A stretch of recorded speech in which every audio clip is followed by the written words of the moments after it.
cancer is a very serious condition. If left untreated, it can be fatal.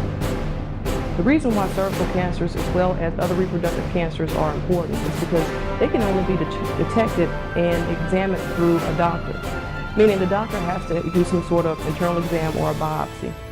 Unlike other conditions or other forms of cancer where they're marked by irregular bleeding externally or bruises that don't heal, or either other conditions where there's tingling and certain sensations in parts of the body, cervical cancer, as well as other reproductive cancers, can only be determined by internal tests. For instance, with cervical cancer, the pap smear, the pap test, is done. And what happens there is a doctor looks at visually as well as takes a sample of the tissue of the cervix to determine if there are any cancerous cells or precancerous cells on the cervix itself. Hello, my name is Renee Boston. I'm a Maryland personal injury and medical malpractice attorney. And the reason why I'm bringing this video to you today is to shed some further insight into reproductive cancers, and specifically cervical cancer. Some of these cancers are very serious, and in fact, the biggest problem with them is that if they're treated as soon as the cancer forms, they can actually be treated and the patient can be cured of the cancer, basically.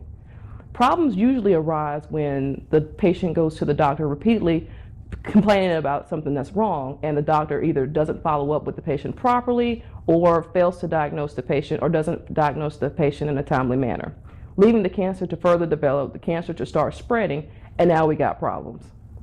So what can you do to protect yourself? Number one, be sure to go to your annual visit with your gynecologist. Number two, tell your gynecologist when something's not wrong.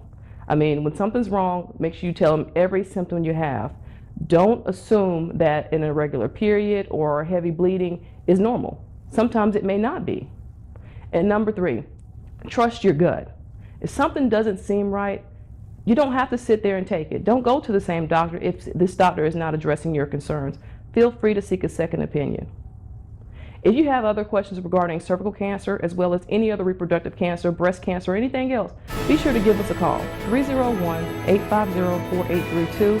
Again, that's 301-850-4832. And if you don't want to talk, you can feel free to shoot us an email at info@bostonlawllc.com. Thank you for watching. Have a great day.